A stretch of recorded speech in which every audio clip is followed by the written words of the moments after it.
Hello बच्चों, आपके सामने जो क्वेश्चन लेकर के आए हैं ये क्वेश्चन क्लास 10 एनसीईआरटी बुक से है और ये एक्सरसाइज 3.2 का क्वेश्चन नंबर 2 है। ये चैप्टर का नाम है linear equation in two variable. इसमें जो हमारा पहला टॉपिक था वो ग्राफिकल मेथड जो इससे पहले सॉल्व कर चुके थे हम। अभी जो आपके पास में क्वेश्चन दिख रहा है इसमें कहा गया है कि जो 3 क्वेश्चन आपके पास में हैं ये तीनों को बताना है कि ये पैरेलल कौन से होंगे, कौन कोइंसिडेंट होंगे। तो सबसे पहले आप ये समझिए कि आपके पास अगर दो इक्वेशन है जो कि मान लेते हैं a1x plus b1y plus c1 equal to 0 और a2x plus b2y plus c2 equal to 0 के फॉर्म में है। यहाँ पर 3 केस क्या आता है कि अगर a1 by a2 is not equal to b1 by b2 हो गया। इस केस में अगर हम देखें कि a1 by a2 b1 by b2 के इक्वल में नहीं होगा तो साफ तौर पर यहाँ पर कहेंगे सर कि ये जो दो लाइन है ग्राफ में एक पॉइंट पर एग्जैक्टली इंटरसेक्ट करेगा। जब ग्राफ में इस दो लाइन को हम दिखाएंगे तो दो लाइन एक पॉइंट पर एग्जैक्टली इंटरसेक्ट करेगा और यहाँ पर कह सकते हैं कि ये जो सॉल्यूशन हमारा होगा वो यूनिक सॉल्यूशन होगा। ये सॉल्यूशन हमारा क्या होगा? यूनिक सॉल्यूशन होगा। सेकंड हम बात करते हैं कि अगर हमारे पास ऐसा मिले कि a1 by a2 equal to b1 by b2 हो जाए और is not equal to c1 by c2 हो जाए, दोनों एक दूसरे इक्वल होगा बट तीसरा इक्वल में नहीं होगा, तो हम कहेंगे कि ये दो लाइन ग्राफ में जब हम ड्रॉ करेंगे तो पैरेलल ही चला जाएगा, मतलब कि इसका कोई भी सॉल्यूशन नहीं होगा। ये कहलाएगा नो सॉल्यूशन। इसका मतलब क्या हो गया बच्चा कि दोनों लाइन ग्राफ में ड्रॉ करेंगे तो दोनों लाइन एक दूसरे पर कभी भी इंटरसेक्ट नहीं करेगा, वो पैरेलल चला जाएगा। तीसरा केस हमारे पास में आता है जिसमें कहा जाता है a1 by a2 equal to b1 by b2 और equal to c1 by c2। जब ऐसा केस मिले हमारे पास तो हम यहाँ पर बोलेंगे कि इस इक्वेशन का इनफाइनाइट मेनी सॉल्यूशन होगा। क्या होगा? Infinite many solution. इसका इनफाइनाइट मेनी सॉल्यूशन होगा। अब इसी को हम क्या कहेंगे कि इसी को हम कहते हैं कोइंसिडेंट, मतलब कि ये हमारा कहलाता है कोइंसिडेंट। इसको हम लोग कोइंसिडेंट भी कह सकते हैं, जो कि यहाँ पर बोला गया है, या तो पैरेलल या तो कोइंसिडेंट दिखाने के लिए। ये 3 केस को याद रखेंगे तो ये तीनों हमारा इसमें काम देगा। तो पहला हम बात करते हैं, पहला इक्वेशन देखिए ज़रा सा, 5x minus 4y plus 8 equal to 0, 7x plus 6y minus 9 equal to 0। चलो बच्चा, अब ये है कि पहला इक्वेशन हमारा इस फॉर्म में होगा, दूसरा इक्वेशन हमारा इस फॉर्म में होगा। तो इक्वेशन को देख करके हम कह सकते हैं कि यहाँ पर हमारा a1 का वैल्यू क्या होगा और b1 का वैल्यू क्या होगा। चलिए अगर हम यहाँ पर देखें तो a1 का वैल्यू हमारा क्या है तो 5 है, फिर b1 का वैल्यू क्या है तो -4 है। साइन के साथ लिखेंगे, c1 का वैल्यू क्या होगा 8 होगा। फिर नीचे आइए, a2 का वैल्यू क्या है 7 है, b2 का वैल्यू क्या है तो y का देखिए सेकेंड इक्वेशन y का कोफिशिएंट 6 तो 6 हो जाएगा और c2 का वैल्यू क्या है तो -9 है। इस प्रकार से x के कोफिशिएंट y के कोफिशिएंट कांस्टेंट टर्म को a1 b1 c1 कहते हैं। उसी तरह सेकेंड इक्वेशन में x के कोफिशिएंट y के कोफिशिएंट और कांस्टेंट टर्म को a1 a2 b2 और c2 कहते हैं। अब यहाँ पर हम a1 बाई a2 का वैल्यू पहले पुट कर प्रूफ करेंगे, देखेंगे कितना आता है 5/7। फिर b1 बाई b2 का देखते हैं तो b1 हो गया -4, b2 हो गया 6, इसको काटेंगे तो -2/3 आ जाएगा। अब यह साफ दिख रहा है कि a1 a2 का जो वैल्यू है वो और b1 b2 के वैल्यू के बराबर नहीं है, मतलब कि c1/c2 निकालने की जरूरत ही हमको नहीं है। यहाँ पर क्या मिला मेरे को? यहाँ मिला कि a1 बाई a2 जो है वो b1 बाई b2 के बराबर नहीं है।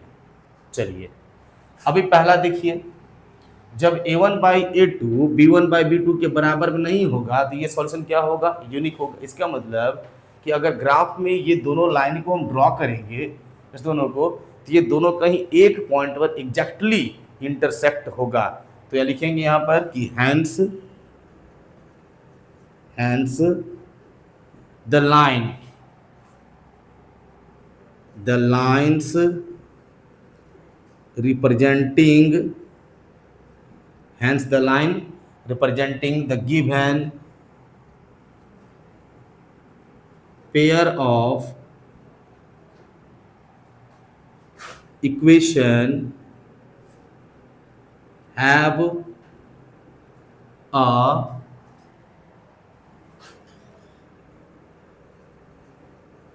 unique solution।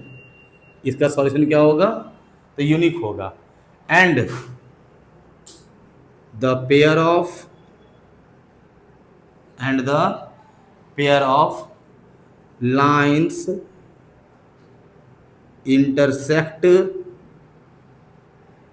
At exactly one point. इससे ये पता चल रहा है कि हमारा जो पहला इक्वेशन है, ये हमारा इसका सॉल्यूशन जो होगा वो यूनिक सॉल्यूशन होगा, और ये दोनों लाइन को ग्राफ में ड्रॉ करेंगे तो एग्जैक्टली ये एक पॉइंट पर इंटरसेक्ट करेंगे।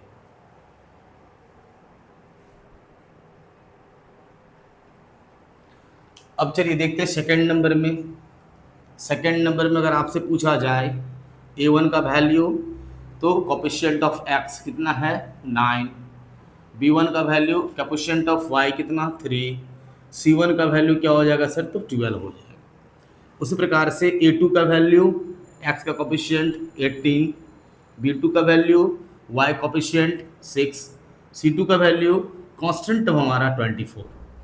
अब फिर यहाँ भी फाइंड करते हैं हम a1 बाई a2 का वैल्यू, यानी कि 9 बाई 18, ये कैंसिल होकर के आएगा 1/2।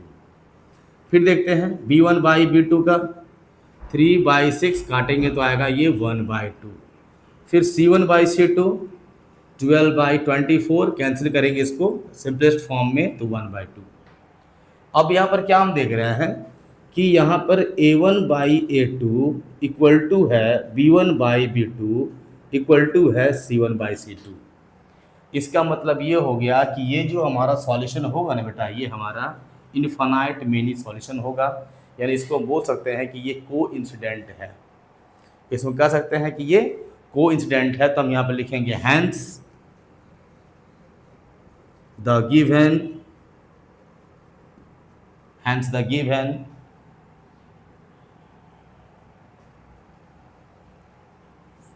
या हैंस द लाइन्स लिखिए, hence the lines representing, hence the line representing the given pairs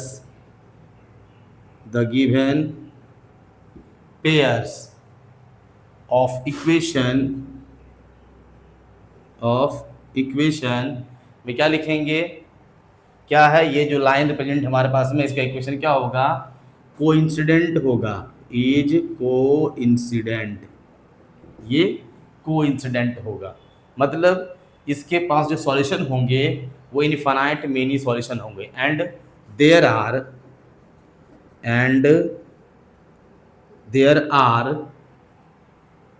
infinite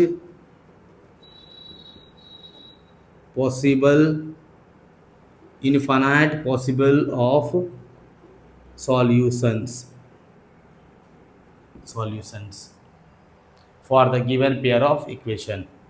for the given pair of equation,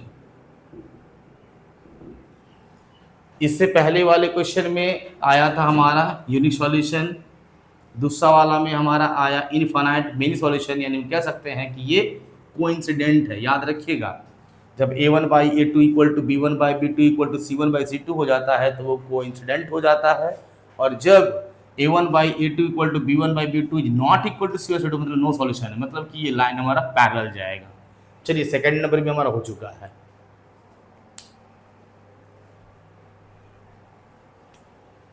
अब थर्ड नंबर को देखते हैं। थर्ड नंबर में भी हमारा A1 का वैल्यू 6 हो गया, B1 का वैल्यू -3, C1 का वैल्यू 10, A2 का वैल्यू 2, B2 का वैल्यू -1 क्योंकि y अकेले है तो y के साथ मल्टीप्लाई कुछ नहीं है, -1 है, और C2 का वैल्यू हो गया हमारा 9। इस केस में भी हम देखेंगे A1/A2 का वैल्यू कितना आ रहा है 3, B1/B2 का वैल्यू कितना आ रहा है तो -3/-1, दैट मीन्स कि हम कह सकते हैं कि 3 ही है। बट C1/C2 का देख रहे हैं तो 10/9 हो जा रहा है। अब यहाँ क्या देखें हम कि A1/A2 और B1/B2 का वैल्यू इक्वल है, बट C1/C2 का वैल्यू इक्वल नहीं है, यानी A1/A2 equal to B1/B2 is not equal to C1/C2।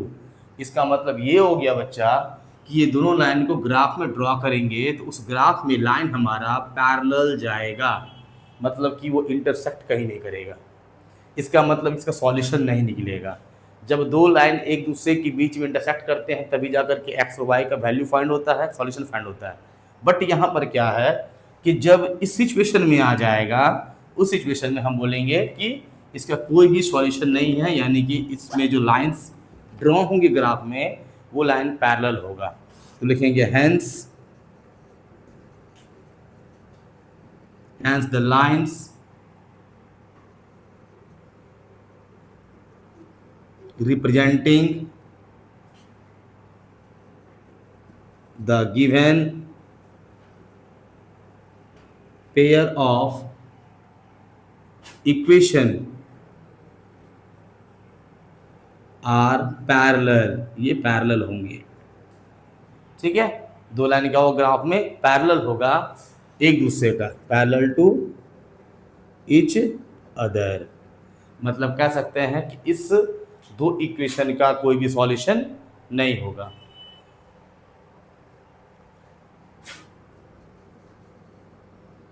There are no any solution, there are no any solution या no any possible solution, no any possible solution ये भी कह सकते हैं, इसका कोई भी सॉल्यूशन नहीं होगा। For the given pair of equation, for the given pair of equation. कभी कभी एग्जाम में क्या होता है, वैल्यू भी फाइंड करने के लिए बोलता है। चलेंगे, इससे बात का टॉपिक है जिसमें कि वैल्यू फाइंड करना होता है। उस सिचुएशन में लिखा हुआ रहता है कि आपका जो सॉल्यूशन है वो यूनिक है या नो सॉल्यूशन है या इनफाइनाइट वैल्यू सॉल्यूशन है। उस सिचुएशन में हम लोग के वैल्यू फाइंड करते हैं। बट अभी जो अभी आपको बताएं, ये रिप्रेजेंट करने बताएं कि आपके पास अगर दो इक्वेशन दिया हुआ है तो how can we represent that the given equations are coincident और पैरेलल। हमारा जो इक्वेशन दिया हुआ है वो कोइंसिडेंट है या पैरेलल है। सिंपल से याद रखिएगा कि अगर A1/A2 और B1/B2 एक दूसरे के इक्वल नहीं है तो समझिए ये सॉल्यूशन हमारा यूनिक सॉल्यूशन है। दूसरा, अगर A1/A2 equal to B1/B2 is not equal to C1/C2 है तो कहेंगे कि ये हमारा नो सॉल्यूशन है। मतलब कि दो लाइन को ग्राफ में ड्रॉ करेंगे तो वो पैरेलल ही जाएगा, कहीं पर भी इंटरसेक्ट नहीं करेगा। थर्ड नंबर में अगर बोला जाए कि A1/A2 equal to B1/B2 equal to C1/C2 होगा, मतलब कि इस सिचुएशन में हमारा जो इक्वेशन है वो कोइंसिडेंट होगा और इनफाइनाइट मेनी सॉल्यूशन होगा। आशा करते हैं कि वीडियो आपको अच्छा लगा होगा और ये टॉपिक आपको समझ में आया होगा। अगर वीडियो अच्छा लगा है तो हमारे चैनल को सब्सक्राइब कीजिए, हमारे वीडियो को लाइक कीजिए और शेयर कीजिए। Thank you.